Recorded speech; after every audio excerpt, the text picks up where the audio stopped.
Durante 23 años, un tirano sádico, Saddam Hussein, gobierna Irak con un desprecio absoluto por la humanidad. Nos estamos enfrentando a un Hitler reencarnado, a un totalitarismo y una brutalidad pura y sin precedentes. Su crueldad no conoce límites. Lo que está bien o mal para usted o para mí, ni siquiera se le pasa por la cabeza a Saddam Hussein. Esta es la historia de cómo una ambición desmedida convirtió a un violento matón callejero en el dictador más sangriento de Oriente Medio. Sabía que iban a ejecutarlos. Y se puso cómodo y sonrió mientras se fumaba su puro. Estaba encantado. Y de cómo su criminal idea de dominar el mundo árabe tuvo un humillante final cuando fue hallado escondido en un agujero.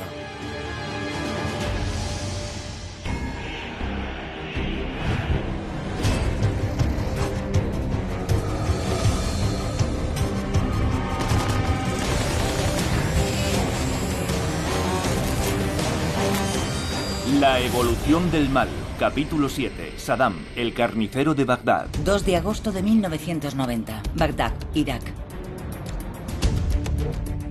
El sádico régimen de Saddam Hussein lleva una década aterrorizando Irak.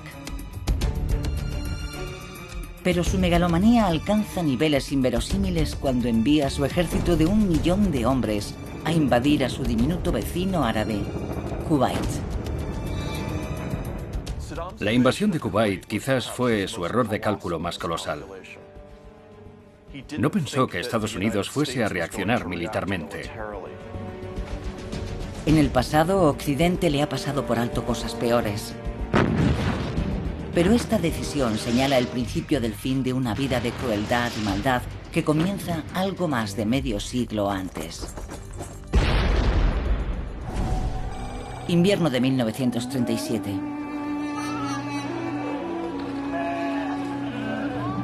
La historia comienza en la aldea de Aluya, a 8 kilómetros de la ciudad iraquí de Tikrit. No había electricidad ni calles asfaltadas, solo casas de adobe. Es aquí, según su madre, donde el futuro presidente y dictador de Irak, Saddam Hussein, empieza a matar incluso antes de nacer. Pocos meses antes de su nacimiento mueren el padre y el hermano mayor de Saddam.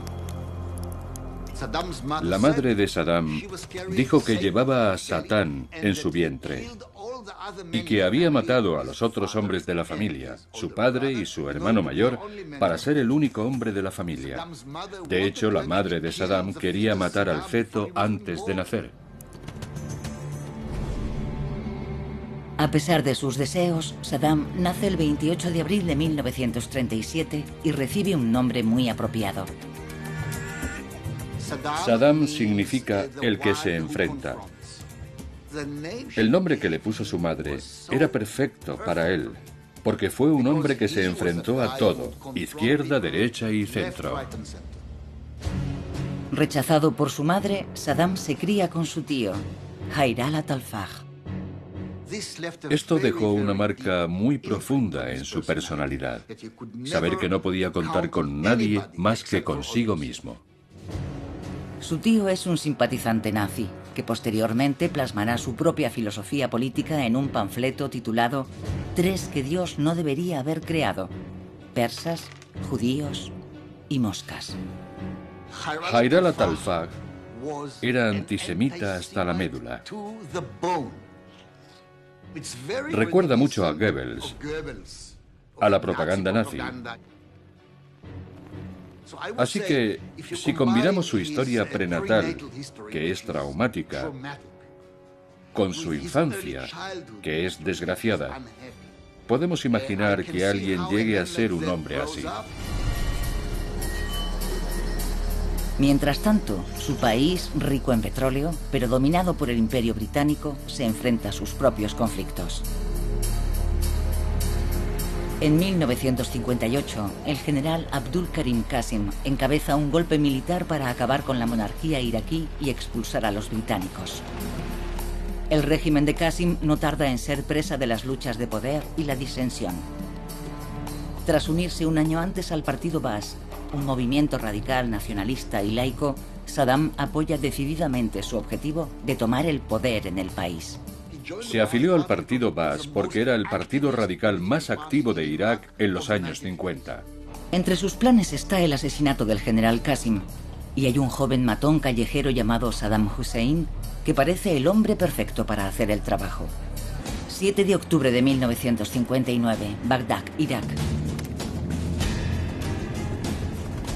A pesar de ser un miembro muy joven del partido Baas, la fama de violento del joven de 22 años le hace merecedor de un puesto en el grupo encargado de la misión. Saben que él sabe manejar un arma.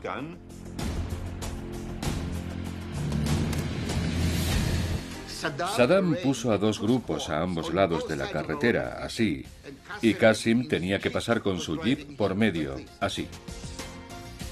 Por supuesto, si disparas desde los 2 lados hay más posibilidades de acertar al jeep que si disparas solo desde un lado. Pero los 2 grupos empiezan a dispararse entre sí.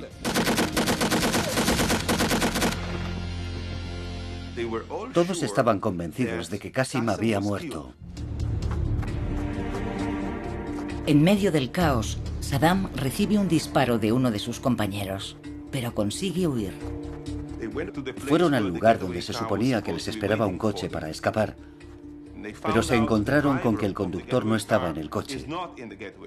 Estaba sentado en un café cercano, jugando al backgammon.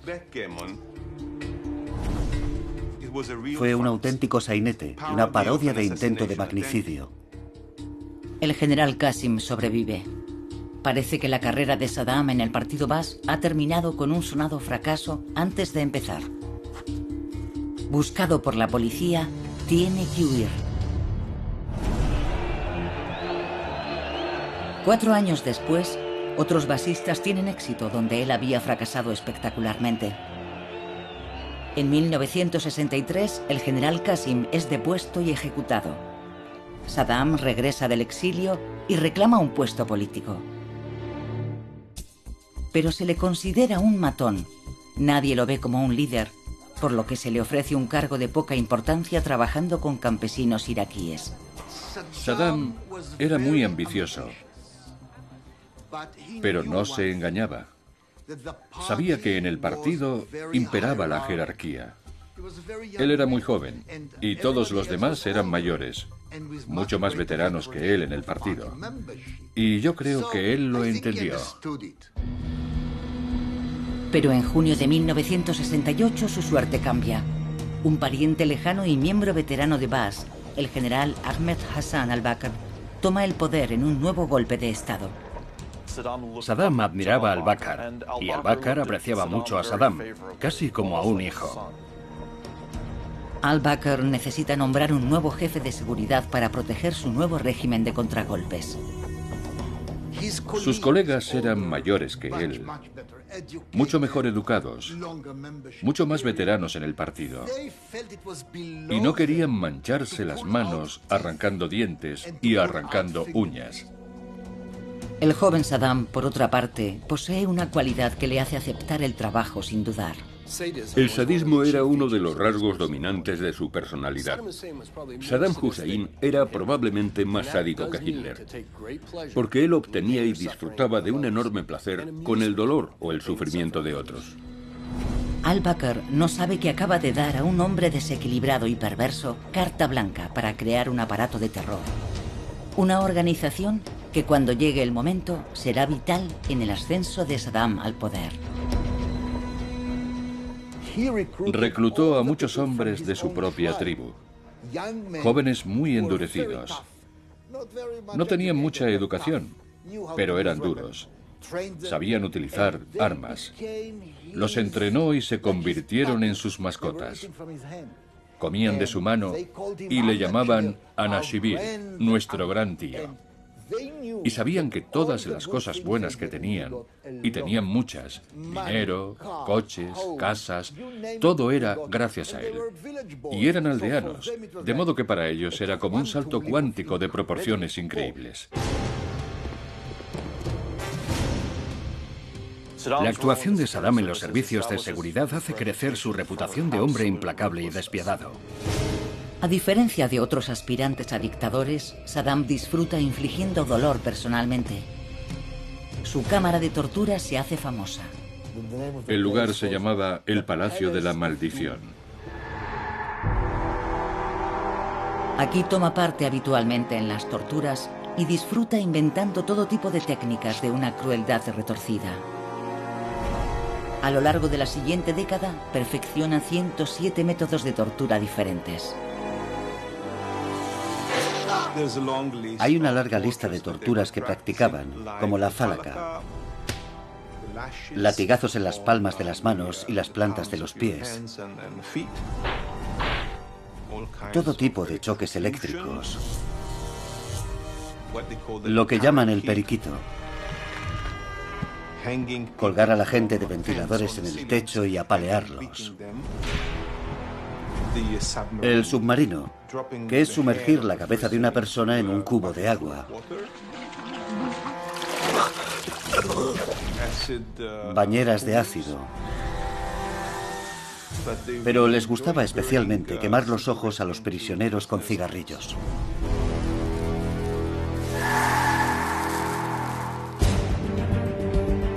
Hace tan bien su trabajo que el general al-Bakr lo nombra vicepresidente. Fue un ascenso meteórico.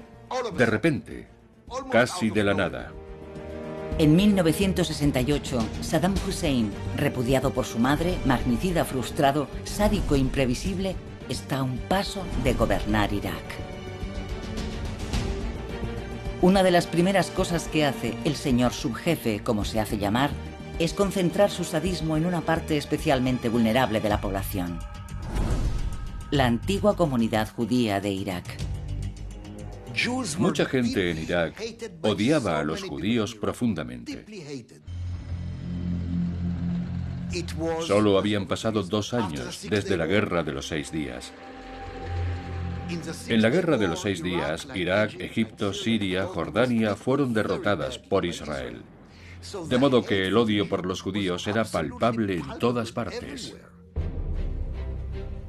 Ahora Saddam pone en práctica el antisemitismo del que su tío solo pudo escribir. Hace detener a 14 hombres y muchachos y los somete a juicio por espionaje para Israel.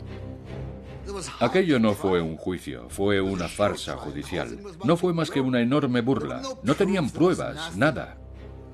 Entre los acusados está el hermano de Samira Elias, Hezkel, de 17 años. Era un chico vital y encantador. Todo el mundo le quería. Estaba enamorado de la vida. 27 de enero de 1969, Bagdad, Irak. Los acusados son ahorcados. Lo pusieron en televisión, pero no fuimos capaces de verlo. Era demasiado horrible para verlo. No hacíamos más que llorar. ¿Qué otra cosa íbamos a hacer? Fue un día negro. Fue un día horrible. No se puede describir. Nos quitaron la vida.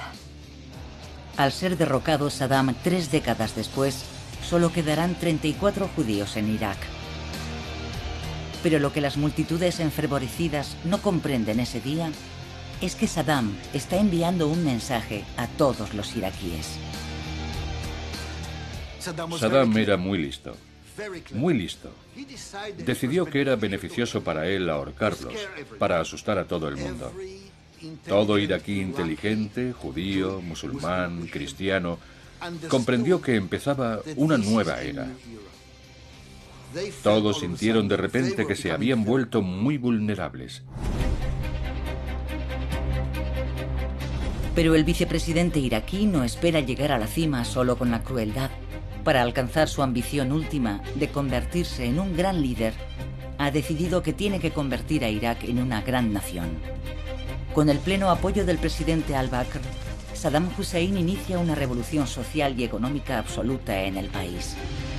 En 1972 nacionaliza la industria petrolífera, lo que pone en sus manos el dinero que necesita para transformar las infraestructuras de Irak. Este es un periodo de desarrollo masivo. Es un periodo de inversiones estatales masivas, de desarrollo por todo el país. Y también lanza una campaña masiva de erradicación del analfabetismo. Y consigue que Irak reciba un premio internacional que le concedió la UNESCO. Si no desafías al sistema, es una buena época para ser iraquí. Y Saddam se encarga de que todo el mundo sepa que se lo debe a él. Hay una sorprendente similitud entre Irak y Alemania, cuando Hitler tomó el poder en 1933. Si lo pensamos, Adolf Hitler era muy popular a mediados y finales de 1930 en Alemania. Saddam también se volvió muy popular. Mientras sus servicios de seguridad eliminan discretamente a sus oponentes y como rostro público de la reforma, a lo largo de los 10 años siguientes la base del poder de Saddam crece sin cesar. A mediados de los años 70, es con diferencia la figura más importante de Irak, aunque formalmente solo sea el vicepresidente. El método de Saddam era muy inteligente. Hacía todas estas cosas entre bastidores, bajo la tapadera de servir al gobierno de al-Bakr, lo que realmente le ayudó a consolidar su propio poder. Saddam supo esperar a que llegara su oportunidad. La paciencia es una de sus cualidades más importantes. Cuando considera que ha hecho bastante para establecer su capacidad como líder, Saddam pone en movimiento la siguiente fase de su asalto al poder absoluto. Poco a poco empieza a socavar la credibilidad de su jefe y mentor, el presidente al-Bakr. Saddam empezó a hablar mal de al-Bakr. Decía a todo el mundo que estaba viejo, que estaba senil, que se quedaba dormido en las reuniones, que ya no valía. Esperad a que mande yo, y veréis el glorioso país que va a ser Irak. Finalmente, el 16 de julio de 1979, decide que ha llegado el momento de dar el paso definitivo. El 17 de julio es el día de la revolución en Irak. Como era tradición, ese día el presidente de Irak, Ahmed Hassan al-Bakr, tenía que pronunciar un discurso. Pero horas antes, la víspera de la celebración anual, Saddam hace al presidente una oferta que no puede rechazar. Debe renunciar o atenerse a las consecuencias. Saddam acompaña a al-Bakr en su discurso televisado de renuncia. El general pasará el resto de su vida bajo arresto domiciliario.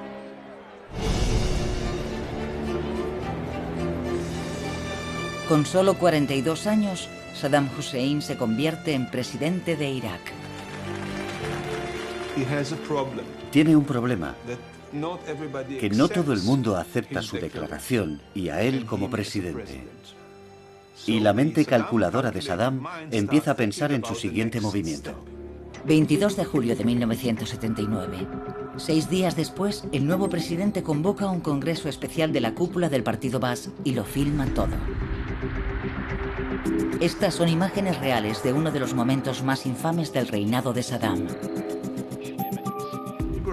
La gente llega al Congreso sin saber qué hay en la agenda. Saddam comienza anunciando que ha ocurrido algo muy triste y trágico. Los sueños de los conspiradores son muchos. Afirma haber descubierto una conspiración contra su persona. Pero yo os aseguro que empuñaré mi arma y lucharé hasta el final. Entonces presenta a uno de los miembros de más peso en el partido Baas, Muhi Abdul Hussein Mashhadi, el hombre que según Saddam está detrás del complot. Se puede ver lo asustado que está cuando empieza a contar la historia de la conspiración. A Mashhadi se le prometió simplemente que viviría a cambio de dar los nombres.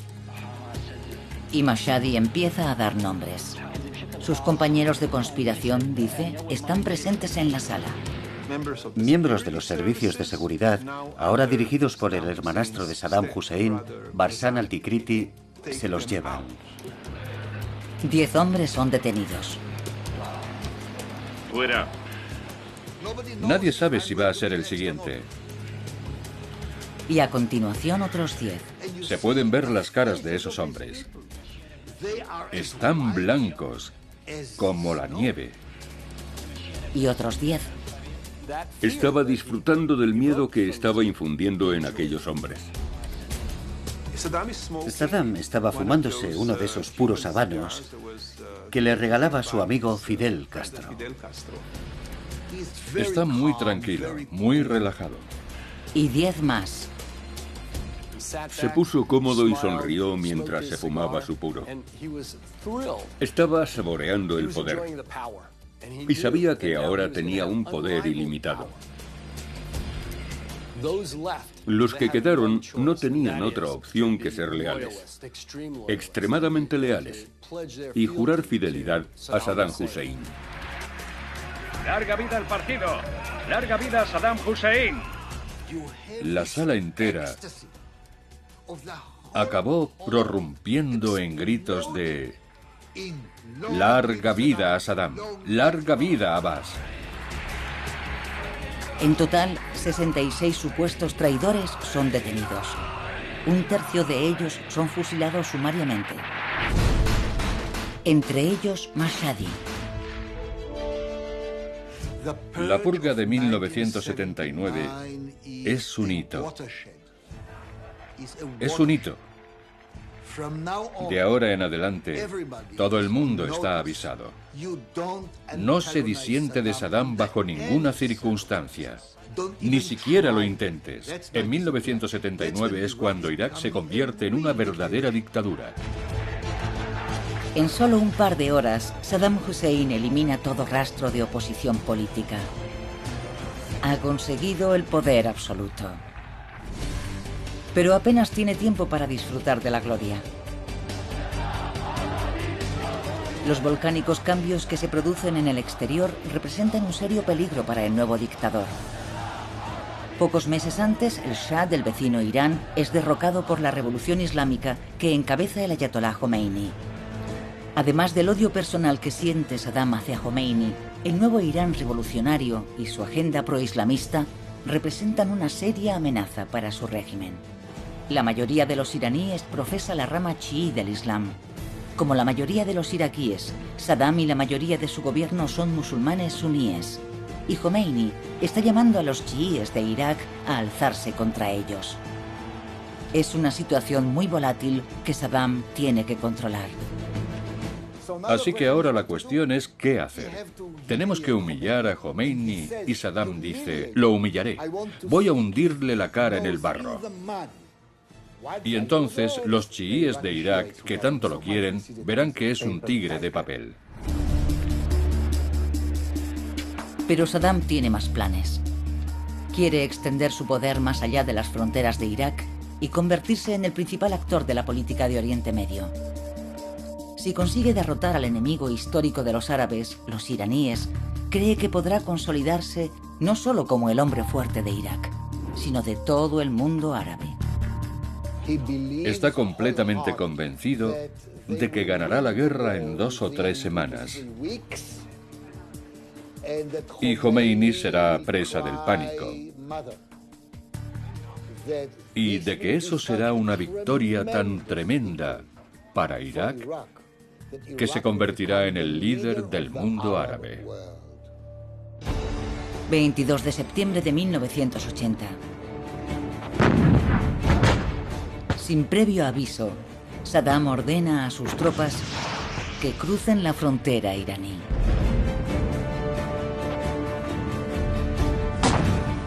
Cree que los combates habrán terminado en pocos días. Irán se encontraba en plena revolución y era un país muy radicalizado. Irán tiene una población y un territorio 3 veces mayor. Ni siquiera en retrospectiva se entiende. Fue un gran error de cálculo. 2 años después, se calcula que han muerto 100.000 soldados iraquíes. Y muchos miles están heridos o encerrados en campos de prisioneros iraníes. Y lo que es peor, Irán está empezando a tomar territorios iraquíes con ayuda de una nueva y escalofriante táctica: los ataques suicidas en masa. Los llamados Basij son cientos de miles de jóvenes voluntarios dispuestos a ir al frente a inmolarse.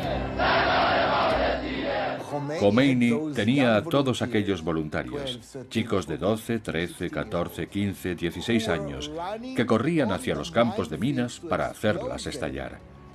Y la mayoría de los Basij ni siquiera tenían un rifle. Una táctica demencial, una locura. A su lado, Saddam parecía bueno. De repente aparece una multitud de locos que está dispuesta a morir. Eso hacía quedar a Saddam muy bien. Para Occidente, el laico Saddam parece infinitamente preferible a los fanáticos revolucionarios islamistas iraníes. En aquella época, después de la crisis de los rehenes en Estados Unidos, había una animosidad tremenda hacia Irán. De repente Saddam era amigo de Estados Unidos. El enemigo de tu enemigo es tu amigo.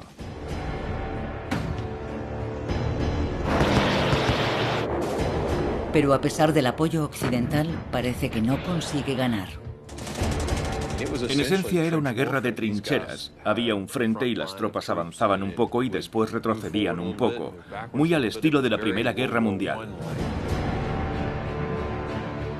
Saddam busca un arma para desbloquear la situación.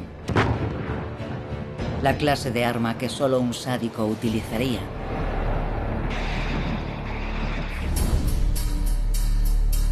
En el máximo secreto, Saddam ha estado construyendo un arsenal de armas químicas que incluye un agente desarrollado por los nazis: el tabún. Mark Green, un médico del ejército estadounidense que después conocería a Saddam en persona, sabe muy bien lo mortífera que es esta arma química. Es siniestro porque es insípido, inoloro, incoloro. Cuando estalla la bomba no sabes que se ha atomizado el agente químico. Si hay una concentración muy elevada, mueres casi inmediatamente. Incluso Hitler renunció a utilizar el tabún en el campo de batalla. Pero Saddam no tiene tales reparos. Saddam Hussein era el tipo de hombre que no contemplaba el fracaso. Y le daba igual el terrible efecto que pudiera tener sobre la humanidad. Eso ni siquiera formaba parte de la ecuación. En 1983 utiliza sus armas químicas contra las tropas iraníes. Occidente mira hacia otro lado. Como él ya ha previsto, les dan igual unos cuantos iraníes muertos.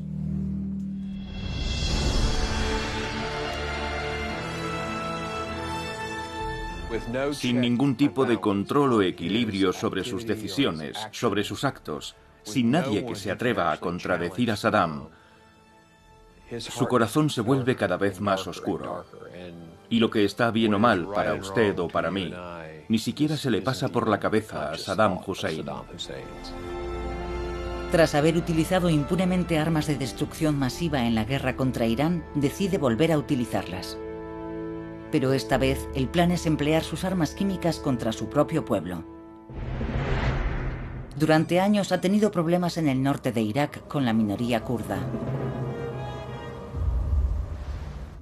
Los kurdos son un pueblo diferente.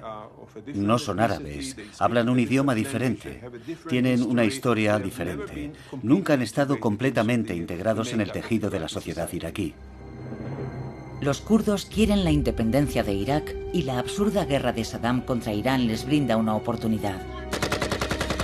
O eso creen ellos. Pero Saddam no está dispuesto a ceder sin pelear. Fue una forma muy brutal de humillar realmente a los kurdos. No le importaba en absoluto lo que aquella gente pudiera sentir, lo que pudiera sufrir. De hecho, si lo imaginó, debió disfrutar. 16 de marzo de 1988. Una misteriosa nube se extiende sobre la localidad kurda de Halabja. Notaron un olor a manzanas dulces. No sabían que estaban respirando veneno. Los civiles de Halabja no tuvieron la menor oportunidad. Para algunos la muerte es instantánea. Otros sufren una agonía atroz. Las escenas de Halabja recuerdan a las de la ciudad de Pompeya, porque la gente estaba haciendo su vida cotidiana y les sorprendió la muerte al respirar el veneno.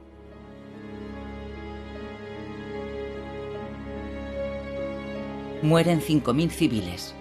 Casi 10.000 personas más quedan lisiadas y desfiguradas. Ningún otro jefe de Estado ha utilizado armas químicas contra su propio pueblo en el pasado. Solo Saddam Hussein. El horror se va a extender por todo el país. La gente va a verlo y va a ser consciente de ello. Se va a sentir amenazada y se va a someter. Así que está claro que Saddam estaba lanzando un mensaje y lo hizo con toda claridad. Cuando el mundo expresa su condena, Saddam simplemente miente. Unas veces dicen que han sido los iraníes, otras que el objetivo eran tropas iraníes y no la ciudad de Halabja. Al final, una vez más, Occidente mira hacia otro lado. Porque en julio de 1988 Irán acepta un alto el fuego. Saddam ha combatido al ayatolá Khomeini, el enemigo de Occidente, y ha conseguido pararlo. La guerra termina en tablas. 8 años de muerte y dolor. Y no se consiguió nada.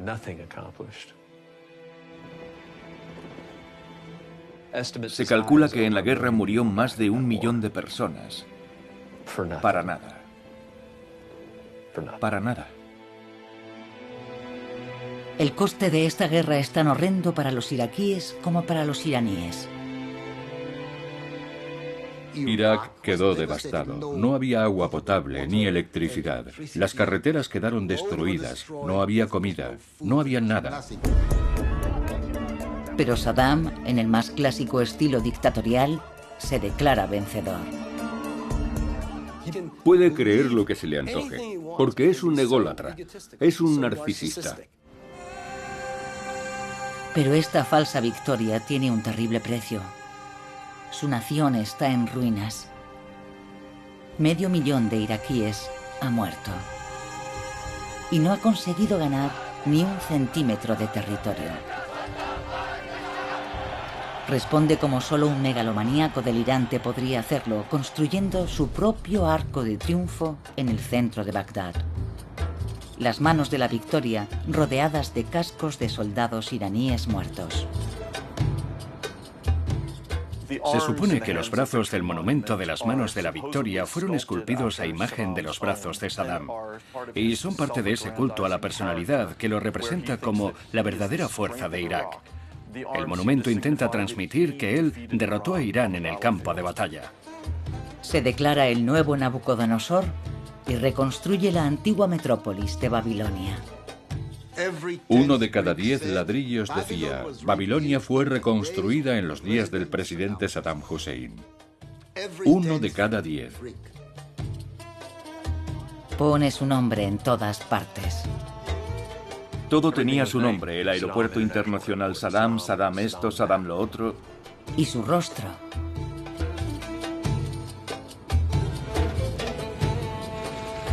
Cada vez que cumple años, hace a los iraquíes un regalo especial. Otra estatua autodedicada. Entonces la gente solía decir que había 32 millones de iraquíes. 16 millones eran iraquíes vivos y los otros 16 eran retratos de Saddam Hussein.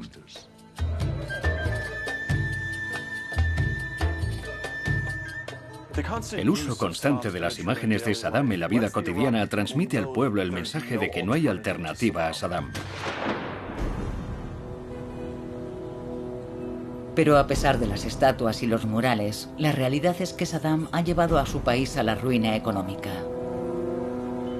Saddam se había endeudado enormemente con varios estados del Golfo para financiar la guerra contra Irán. y al final tenía una deuda astronómica con Arabia Saudí, con Kuwait. Les debe aproximadamente 40.000 millones de dólares. Una cuenta que no tiene ninguna intención de pagar. Se señaló la palma de la mano y dijo: la cuna de la civilización humana está en los ríos Tigris y Éufrates. Todos los habitantes del planeta son iraquíes y yo soy el presidente de Irak. Y en esencia estaba diciendo que él era el rey del mundo y que podía hacer lo que le viniera en gana. El autodesignado rey del mundo pone el punto de mira en su acaudalado y prácticamente indefenso vecino, Kuwait. Los kuwaitíes se niegan a condonarle su deuda de 10.000 millones de dólares. Además, Saddam sospecha que están incrementando la producción de petróleo deliberadamente para provocar una deflación en el mercado y perjudicar a sus ingresos. Estaba enfadado, y no hay que hacer enfadar a Saddam. Con el mayor ejército de Oriente Medio a su disposición, la respuesta parece obvia. 2 de agosto de 1990. Saddam invade Kuwait con más de 100.000 soldados.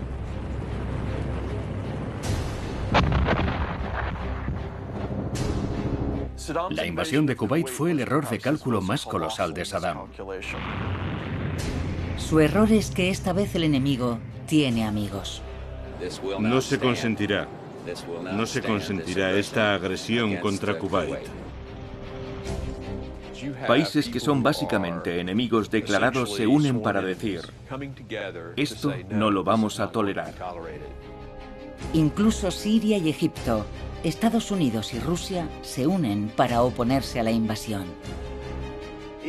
Ni siquiera la coalición contra la Alemania nazi y el Japón imperial fue tan grande como la coalición contra Saddam Hussein.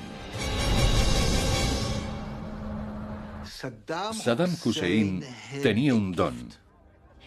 Podía ignorar, si servía a sus propósitos, los signos más evidentes de que se acercaba una tormenta. Y pensaba: los estadounidenses no pueden enfrentarse a mí, porque no quieren perder gente. Estados Unidos no puede perder gente. Y yo, en una batalla, dijo a April Glaspie, la embajadora, en una sola batalla contra los iraníes perdí 10.000 iraquíes. En una batalla. Y a continuación libré otra batalla. ¿Pueden hacer eso ustedes? 16 de enero de 1991. Comienza la operación Tormenta del Desierto.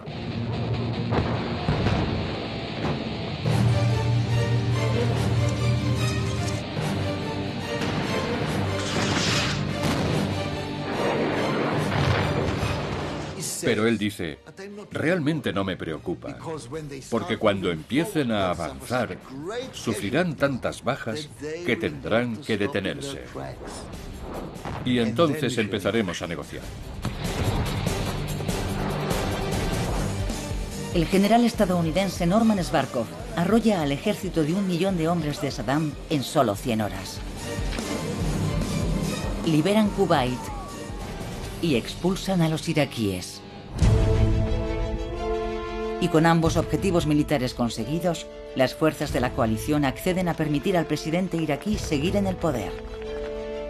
Al percibirse un atisbo de debilidad en su despótico régimen, por primera vez un gran número de iraquíes se alzan contra Saddam. Kurdos, chiíes, las tribus árabes de las marismas. Saddam los aplasta a todos con su habitual salvajismo. En 1991 mató al menos a 60.000 jóvenes chiíes. Al menos. Se trataba de matar a todo aquel sospechoso de participar en la revuelta contra él, y ese número era muy elevado.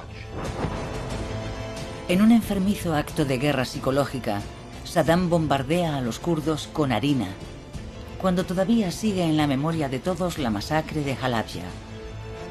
En solo 2 meses, 2 millones de kurdos huyen a campos de refugiados. Después de 1991 ya no tenía que hacer mucho, porque la gente había entendido el mensaje. Pero la máquina de propaganda de Saddam trabaja a pleno rendimiento. Dice: los estadounidenses no se atreven a atacarme en Irak. solo en Kuwait. ¿Por qué? Porque tienen miedo de nosotros. Y literalmente proclama la victoria sobre ellos en 1991. Y a continuación dice, vale, vamos a darle un nombre especial. Al-Mahari, la madre de todas las batallas. Porque en toda la historia humana jamás se ha ganado una batalla semejante. Y para conmemorarlo erige un monumento verdaderamente extravagante. Construye una magnífica mezquita llamada la Mezquita de la Madre de todas las batallas. Y es una mezquita que está repleta de símbolos antiestadounidenses. Tiene 4 minaretes que tienen la forma de 4 misiles Scud que apuntan al cielo. Y en lo alto del techo dice en grandes caracteres árabes, La. La significa no. Estamos diciendo a los estadounidenses y a su embargo y todo eso, no. Y también pone en la mezquita una gran copia del Corán, escrita con su propia sangre. ¿Es realmente su sangre? ¿O quizá le añadió algo de sangre de cabra o de gallina? No lo sé. No lo he comprobado. A lo mejor la diluyó un poco con algo, pero todo ese Corán está escrito con sangre. Él dice que es su sangre. Tardaron varios años, era mucha sangre. Es un Corán entero, por el amor de Dios. Es impresionante. Al permanecer en el poder, probablemente en aquel momento, Saddam Hussein pensó que era invulnerable, que nadie podía derrocarlo. Y ahora, todos esos rasgos megalomaníacos aumentan hasta el extremo. Pero el dictador iraquí no ha salido totalmente indemne de la guerra. Bajo las duras sanciones de la ONU, Saddam no puede vender petróleo ni importar nada, hasta que pruebe al mundo que se ha deshecho de sus armas de destrucción masiva. Condición que no tiene ninguna intención de cumplir. Lo único que sé es que quiero ir por esta carretera y me dicen que no puedo. Somos inspectores, no pueden... Ya le está oyendo, tenemos que acceder. Por favor, no. Por favor, no. Durante la siguiente década permite que su pueblo se vea sometido a terribles sufrimientos por las sanciones antes que abrir el país a los inspectores de la ONU. Solo en un año, UNICEF calcula que mueren 100.000 niños iraquíes por falta de alimentos y servicios médicos adecuados. Entonces, los ataques de Al-Qaeda del 11 de septiembre a Estados Unidos lo cambian todo. La obstrucción de Saddam a los inspectores de la ONU que buscan armas de destrucción masiva hacen que Estados Unidos reevalúe el nivel de amenaza que supone. Estados como estos y sus aliados terroristas constituyen un eje del mal que se está armando para amenazar la paz del mundo. 19 de marzo de 2003. Comienza la Operación Libertad Iraquí.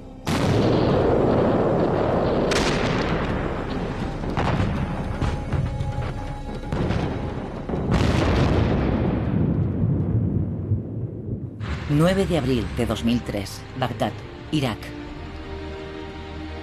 3 semanas después, las fuerzas de la coalición, encabezadas por Estados Unidos, ocupan Bagdad. Entre ellos está el médico del ejército estadounidense Mark Green. Él es testigo de hasta qué punto el pueblo iraquí, oprimido y atormentado durante 23 años, odia a Saddam Hussein. Nunca olvidaré al entrar en Bagdad las enormes sonrisas. Decir que estaban eufóricos sería quedarse corto. Se besaban unos a otros, nos besaban a nosotros. Venían corriendo y daban besos a nuestros soldados. Era increíble. Pero Saddam no aparece por ninguna parte. Eludió a la inteligencia y las fuerzas estadounidenses que estaban en Irak en gran número. Saddam, uno de los hombres más famosos del planeta, fue capaz de esconderse durante mucho tiempo. La unidad a la que me habían asignado tenía la misión de encontrar a Saddam. Era un juego del escondite a gran escala. Finalmente, la unidad de Green sigue su rastro hasta una granja a pocos kilómetros de la aldea donde nació.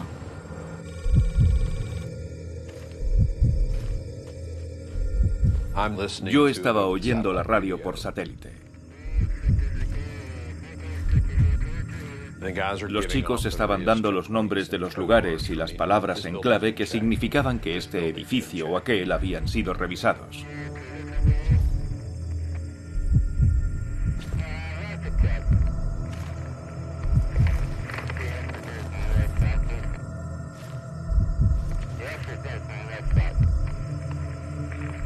Y me doy cuenta de que están como repitiéndose, como si hubieran pasado junto al objetivo y volvieran a pasar por segunda vez.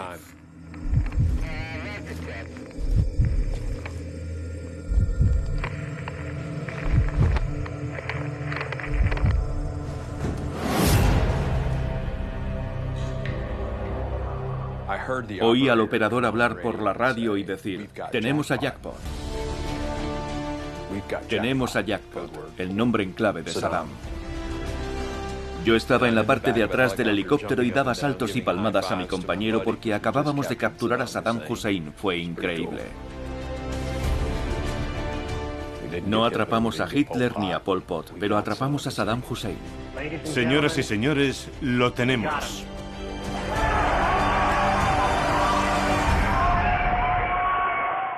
Puede que Saddam Hussein solo fuese una sombra del hombre que había amenazado al mundo durante años, pero se muestra tan desafiante como siempre. Lo transportaron por aire a una especie de área intermedia, le quitaron la capucha y lo hicieron pasar a través de un cordón de operadores especiales. Él les escupía y gritaba: «Soy el presidente de Irak, ¿cómo os atrevéis a hacerme esto?». Entonces se encomienda al médico militar Mark Green una misión especial: vigilar a Saddam en su celda para evitar que intente suicidarse. Y empiezan a hablar. Su carisma, supongo, era palpable. A menudo lo he descrito como una especie de aire superior.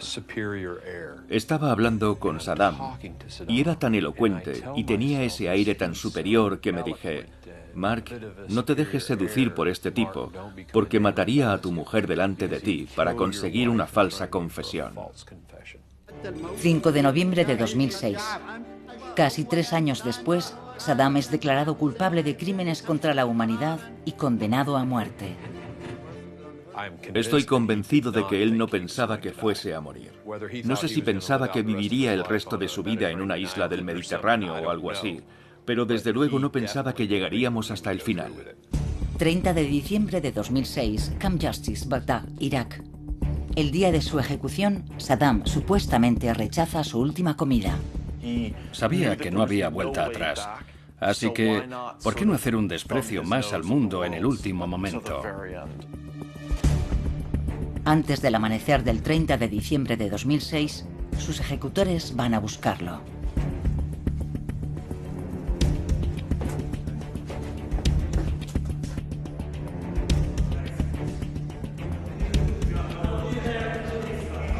Sabía que moriría al entrar en aquella habitación.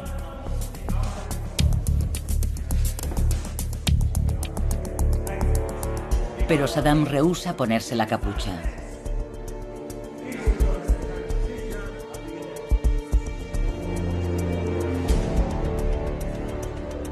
Sus verdugos empiezan a mofarse de su antiguo líder. Y la forma en que se hizo no fue nada correcta. No se hizo bien. Era merecido, pero no se hizo bien. En un acto final de desafío, Saddam Hussein responde a los insultos, pero no llega a terminar su diatriba.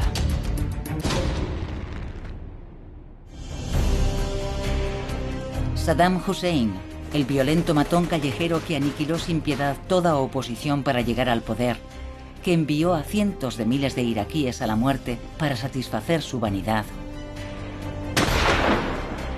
que usó armas de destrucción masiva contra su propio pueblo y le infligió interminables sufrimientos, convirtiendo Irak en un infierno, está muerto.